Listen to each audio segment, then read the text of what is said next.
क्योंकि समझना है कि आखिर हुआ क्या है।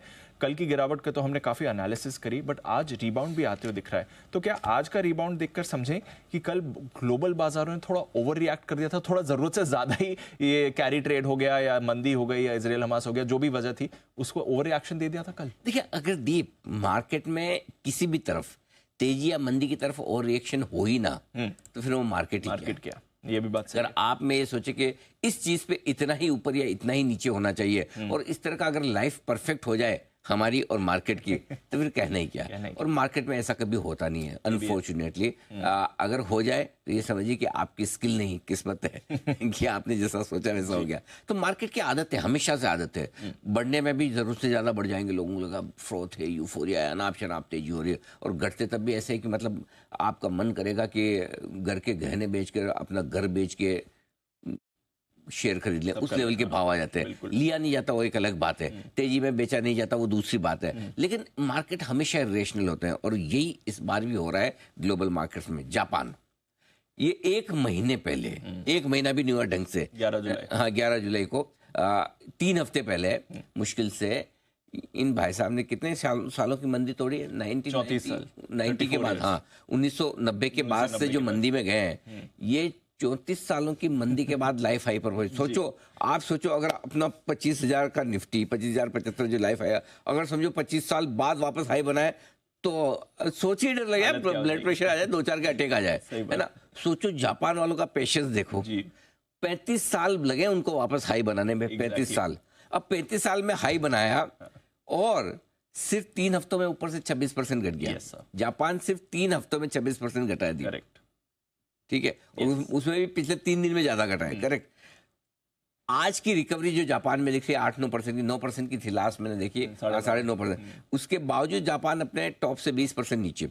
अब इसकी इंपॉर्टेंस है इस लाइन की क्या, कि जब आप टॉप से 20% किसी भी मार्केट को घटते हुए देखते हैं तो फिर वो आप मार्केट मंदी के मार्केट में चला जाता है जी, करेक्ट। सो इसलिए जापान एकदम एज पे है, मंदी के मार्केट में जाना है या नहीं जाना है, ये इस बात पर डिपेंड करेगा कि 9-10% की मजबूती को जापान बरकरार रख पाता ही नहीं। 1-8% थोड़ा 20% में चलता है एडजस्टमेंट, बट लगभग इन लेवल के आसपास जापान, जो लिख लीजिए 34,500 34,400 के आसपास के जो लेवल है, यहाँ निक्केई का सेटल होना बहुत जरूरी है और रुकना जरूरी है। अगर इसके नीचे लगातार बना रहा, समझिए 34,000 के नीचे, तो समझिए जापान मंदी में जा रहा, तो फिर उसका असर दुनिया पे थोड़ा तो पड़ेगा। और अगर यहाँ से संभल गया तो ठीक है, एक करेक्शन आना था, हेल्दी करेक्शन, अनाप शनाप तेजी हुई, चलो बात खत्म। अब एक और इंटरेस्टिंग चीज जो कल हुई दीप, जिसपे आपके सवाल का जवाब छुपा है, जब आप कह रहे हैं कि ग्लोबल मार्केट जरूर से ज्यादा घटे, कल 3 मार्केट हैं जिन्होंने लोअर सर्किट मारे जी। जापान ने तो मारा ही, कोरिया और ताइवान, ये 3 मार्केट ऐसे थे जो कल लोअर सर्किट मारे। आमतौर पर इतने मार्केट एक साथ जब लोअर सर्किट मारते तो वो बाजारों के ओवरसोल्ड होने का संकेत होता है, यानी कि जरूरत से ज्यादा घटने का।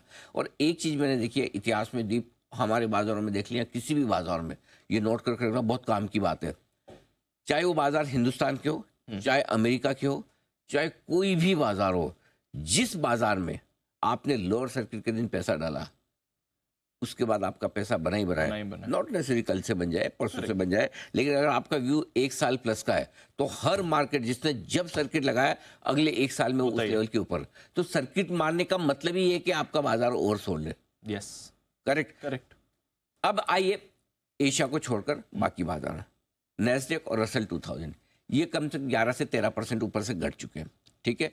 तो 10% के बाद आप करेक्शन मोड में जाते हैं। तो ये 2 मार्केट जो सबसे पहले आपको, और थोड़ा S&P भी मान लीजिए 9-1% के आसपास है, तो ये करेक्शन के आसपास बने हुए हैं। अब भागे भी ज्यादा, इसलिए करेक्शन की भी जरूरत है।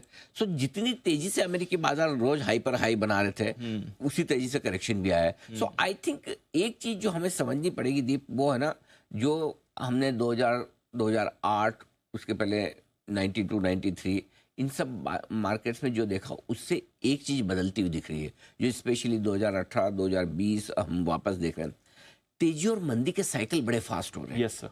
वो पहले एक जमाना था 8 साल का साइकिल होता था, 8 साल में तेजी का एक साइकिल बन के मंदी का साइकिल आएगा, फिर तेजी का साइकिल, 8-8 साल तक आपको इंतजार करना पड़ता। आजकल 8 हफ्ते का भी इंतजार नहीं होता, आप देख लीजिए इतिहास की सबसे बड़ी मंदी कोविड के वक्त आई थी, जी। 8 हफ्ते में निकल गई, यस 2 महीने भी नहीं चली। 2 महीने भी नहीं। सिमिलरली आजकल क्या है कि हर एक को रिएक्शन फास्ट देना है, Correct. ये जनरेशन ही अलग है। या है ना, वो है ना, मतलब गिरना भी तो जल्दी और बढ़ना तो भी जल्दी, Correct. वो वैसी चीज है। सो मेरा ये मानना है कि नो डाउट कमजोरी है, करेक्शन है, भागते भी हम उसी स्पीड से, इसलिए गिरते भी इसी स्पीड से। सो आई थिंक थोड़ा बात तो सही है, ग्लोबल मार्केट्स जरूर से ज्यादा गिर गए। कम से कम एक बार तो शॉर्ट टर्म के लिए ओवरसोल्ड हो चुके हैं, चाहे वो जापान हो, दूसरे एशियाई बाजार हो या अमेरिका हो। एक बार के लिए तो हुई, हम नहीं, हम ओवरसोल्ड नहीं हमारा है। नहीं है। हम इतने गिरे ही नहीं कि हम Hardly. ओवरसोल्ड हो। देखो Hardly. हमारे, हम ओवरसोल्ड नहीं Correct, है sir. इस बार। कल के करेक्शन में एक चीज देखिए दीप जी हमारे यहाँ न तो कोई ढंग का करेक्शन बड़ा है, न तो प्राइस वाइज करेक्शन है, न टाइम वाइज करेक्शन है, न सेंटिमेंटल करेक्शन है। Exactly. कल भी हार्डली कोई आपको ऐसा दुखी आदमी मिलेगा बहुत कि जो हाई में लुट गया, बर्बाद हो गया, correct, है ना। ऐसे लुटने बर्बाद होने वाले 700 पॉइंट निफ्टी घट भी जाए, लेकिन ऐसे लोग आपको मिलेंगे नहीं। तो कहीं न कहीं एक चीज है, कंफर्ट तो है, बट ग्लोबल मार्केट्स में 100% आपके सवाल का जवाब है, ओवरसोल्ड है, ओवरसोल्ड है, 100% ओवरसोल्ड है। Got it. और आज अमेरिका रात को आपको कमाल करके दिखा दे तो बड़ी बात नहीं। बड़ी बात नहीं। चलिए उस पर